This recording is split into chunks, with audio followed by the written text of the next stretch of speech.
That's right, and we issued the first alert yesterday to warn you about today and tomorrow. We're watching for some widespread flooding across the area, but right now our Doppler radar is showing some storms popping up over in Otero County over the Sacramento Mountains with heavy rain and lots of lightning associated with them. But I want to get right into the future track model, let you know what we can expect hour by hour. So here's at around 2, and it looks like conditions are going to be mostly calm across our entire area by then, but the storms are going to quickly start to blow up right around 4, so we could see this cell popping up over Las Cruces with heavy rain associated with it.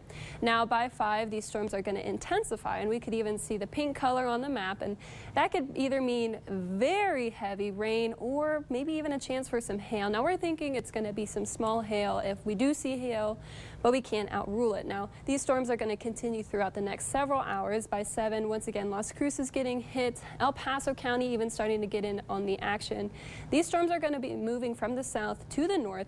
We could see by 8 p.m., check this out, widespread rain over most of El Paso County. Once again, the reds showing up, the pinks showing up, heavy downpours, very possible, maybe even some hail.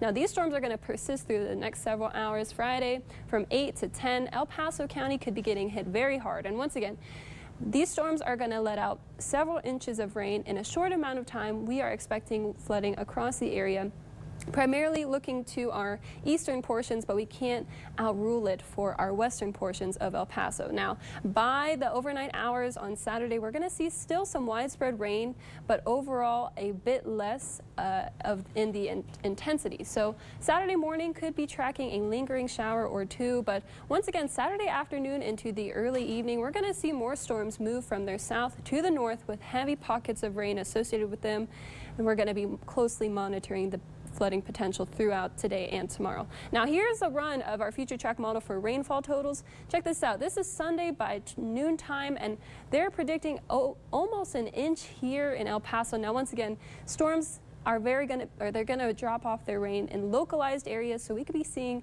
2 to 3 inches in some areas across El Paso County. So first alert is for today and tomorrow for the flooding risk. Now we're going to warm up into the low 90s today. We are going to be cooling off for the weekend, and that rain chance stays throughout the next several days.